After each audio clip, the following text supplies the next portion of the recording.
Berasa benar kada sih pohon-pohon tuh banyak nang kada tapi ada banyak ditebangi kayak itu kada sih penebangan liar kayak itulah banyak banget. Nah sekalinya lah pemerintah ini menginovasi gasan mengantisipasi itu tadilah penebangan liar. Munnya kada ada pohon kita kada kau behinak bahasanya karena oksigen dari situ juga. Habis itu pohon tuh kan banyak bujur banyak benar manfaatnya. Jadi di sinilah pemerintah nila gasan memulihkan lahan yang kritis tadi tuh nah nyata harus digawi Kementerian Kehutanan ini jadi berinovasi nih jadi tentang penanaman pohon yang beimbayan. Penanaman pohon beimbayan. Bujur benar. Jadi kalau di Kalimantan Selatan ini ada di Tahura Sultan Adam. Nah, jadi nang kayak apa kabarnya lah penanaman pohon yang beimbayan kita tonton bersamaan gasan buhan pian beratan.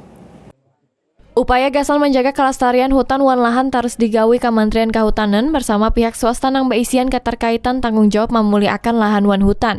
Setdijen Planologi Kementerian Kehutanan Herban Heryandana menyampaikan, upaya pelestarian hutan wan lahan dengan penanaman bermacam pohon seperti matoa, eukaliptus serta rambutan dan menyesuaikan kondisi lahan masing-masing daerah.